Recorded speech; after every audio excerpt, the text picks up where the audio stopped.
బంగ్లాదేశ్కు చెందిన ప్రముఖ ఆల్రౌండర్ మాజీ పార్లమెంట్ సభ్యుడు షాకిబ్ అల్ హసన్పై ఢాకాలోని కోర్టు అరెస్టు వారెంట్ జారీ చేసింది. Additional chief metropolitan magistrate Ziadur Rahman warrant జారీ చేశారు.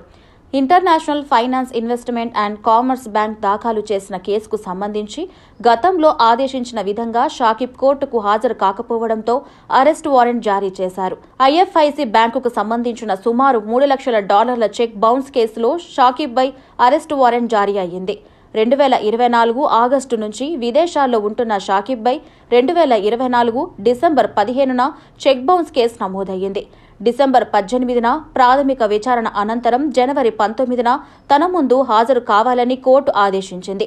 అందుకు షాకిబ్ స్పందించకపోవడంతో న్యాయస్థానం చర్యలు తీసుకోవాలని పోలీసులకు సూచించింది. ఈ కేసులో షాకిబ్ కంపెనీ ఆల్ హసన్ అగ్రోఫార్మ్ లిమిటెడ్ని వివిధ సమయాల్లో ఐఎఫ్ఐసి బ్యాంక్ బనాని బ్రాంచ్ నుంచి లోన్స్ తీసుకుంది. లోన్లో కొంత భాగాన్ని తిరిగి చెల్లించడానికి షాకిబ్ కంపెనీ చెక్కులు ఇచ్చింది. అయితే అవి బౌన్స్ అయ్యాయి. ప్రస్తుతం యునైటెడ్ స్టేట్స్లో నివసిస్తున్నాడు షాకిబ్.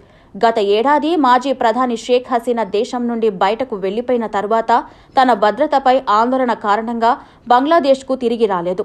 జనవరి 7, 2024 ఎన్నికల సమయంలో అవామీ లీగ్ టికెట్లపై పార్లమెంట్ సభ్యునిగా షాకిబ్ గెలుపొందాడు. ఇక ఇటీవల షాకిబ్ బౌలింగ్పై ఐసీసీ నిషేధం విధించింది. బంగ్లాదేశ్ తరపున 5 వన్డే ప్రపంచ కప్లు, 9 టీ20 వరల్డ్ కప్లు ఆడిన షాకిబ్కు ఐసీసీ ఛాంపియన్స్ ట్రోఫీ 2025 కోసం బంగ్లాదేశ్ ప్రకటించిన 15 మంది సభ్యుల జట్టులో చోటు దక్కించుకోలేకపోయాడు.